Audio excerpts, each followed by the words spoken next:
नमस्कार दोस्तों, आप देख रहे हैं जनता की नज़र। आज यहाँ पर एक दुखद घटना हुई है। फिर एक बार कोपरगांव से करीब निकोले बस्ती पर एक तेंदुए ने जो है तो एक महिला को हलाक कर दिया है। और हम इस बस्ती पर आए हैं, जानते हैं यहाँ के परिसर में लोगों के अंदर किस तरह से डर है, डर का माहौल है। यहाँ पर इस बस्ती के आहेर और कुछ लोग हैं, इनसे जानते हैं कि किस तरह से ये घटना हुई है। कशी झाली ही घटना? सकाळी ना इथं वाघ आला होता, इथं दारामध्ये. इथं आम्ही प्रत्यक्ष पाहिला तो. काय यांनी समक्ष बघितला. त्याच्यानंतर तो 5 मिनिटं थांबला असेल इथं तो. त्याच्यानंतर तो इथून निघून गेला इकडं. इथं कपाशीचं हे वावर आहे, याच्यात निघून गेला. आणि त्याच्यानंतर 11:15 वाजता कंप्लीट ती आमची काय तर त्यावेळी तिला पकडलं न बरंच लांब नेलं फरफटीत. आणि कपाशीत आणलं होतं जवळजवळ. त्यानंतर मग 1-2 जणांनी बघितलं, मग कल्ला केला. मग लोक धावून आले, तेव्हा तिला सोडलं त्या बाईला. साधारण काय वेळ होती ती? सकाळची 11:15 वाजता. 11-11:15 वाजता. तर वस्तीवर लोक होते? आता वस्तीवर लोक आता काही सगळे कामाधंद्याला जात्या.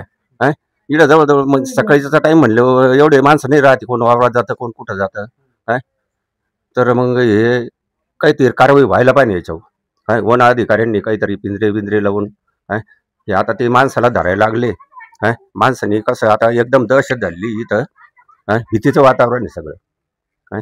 अवघड झालेलं आहे आता. इथं बिबट्याचा वावर आहे. इथं बिबट्याचा वावर बऱ्याच दिवसापासून आहे, 2-3 महिन्यापासून आहे. तर आम्ही इथं बऱ्याच वेळेस 2-4 वेळेस पाहिलेलं आहे. इथं कपाशीच्या वावरात यायचा. आम्ही इथून इथंच कपाशीच्या कडेला आमचं घर आहे. ते वन अधिकारी काय मनावर घेत नव्हते, त्यांना सांगून पण. तर आम्ही 2-3 वेळेस पाहिला. इथून आमच्या तिथून येऊन गेलेला आहे तो. तर सकाळी आम्ही 6 वाजता उठलो. आमची सुनबाई झाडण्याकरता बाहेर आली. तिनं आमच्या पाहिला, ती लगेच घाबरली, घरात पळाली. आम्हाला म्हणे लय मोठा बिबट्या आहे म्हणे.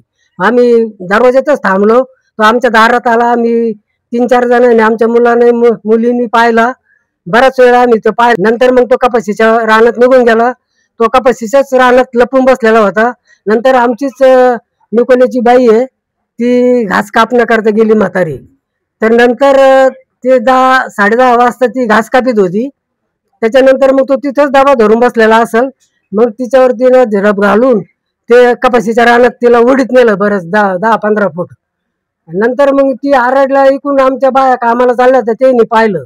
ते जोरात आरडलं. त्या बिबट्या आला, बाईला धरलं. नंतर मग 2-4 जण होते इथं आमच्या घरी. ते पळाले काठ्या कोरडी घेऊन. पण तोपर्यंत तो मग पळाला, निघून गेला तो. धन्यवाद.